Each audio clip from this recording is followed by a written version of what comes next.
Error correction. Error correction is an essential aspect of teaching, as it helps learners develop accuracy in language use while maintaining confidence and motivation. Here are some common error correction techniques and examples of how they can be used in class. 1. Explicit correction. Explanation.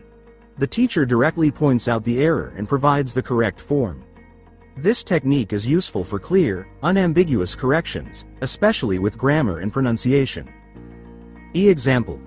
If a student says, "She go to school every day," the teacher responds, it should be, "She goes to school every day."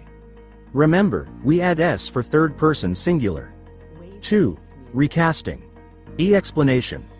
The teacher repeats the student's incorrect utterance but with the correct form, without explicitly pointing out the mistake. This subtle correction allows the student to hear the correct version. Example. If a student says, "I'll go to the market yesterday," the teacher can respond, "Oh, you went to the market yesterday? What did you buy?" 3. Clarification requests. Explanation.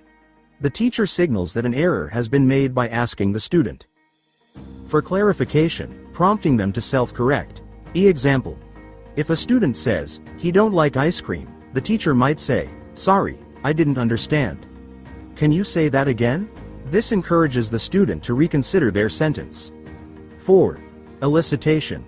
Explanation. The teacher prompts the student to correct their own error by asking guiding questions or providing cues. Example.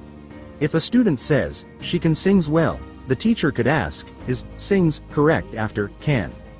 Think about it.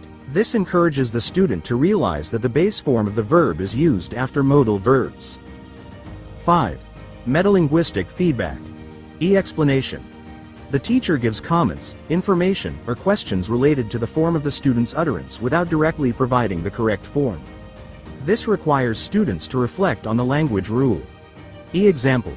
If a student says, "He don't have a dog," the teacher might say, "Remember, we need to use the correct form of do with he, she, it. What do we use?" 6. Repetition. Explanation.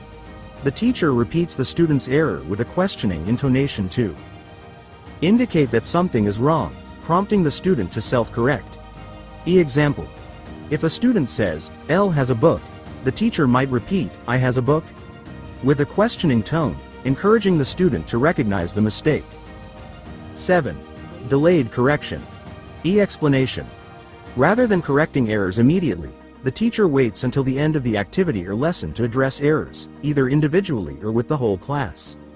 This approach can be less disruptive and more appropriate for fluency-focused activities. Example. After a speaking activity, the teacher notes common errors and reviews them with the class by writing examples on the board and discussing the correct forms. 8. Peer correction. Explanation. The teacher encourages other students to correct a peer's mistake. This promotes collaborative learning and can reduce the pressure of teacher-led correction. Example. If a student says, "He go to work," the teacher can ask the class, "Does anyone when to correct?" Immediate correction may be appropriate for accuracy-focused tasks, like grammar drills, while delayed correction works better for fluency tasks, like conversation.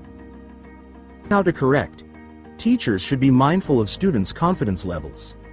Overcorrection can discourage participation, so balancing correction with encouragement is important. Error correction techniques should aim to provide students with helpful feedback while maintaining a positive and supportive learning environment.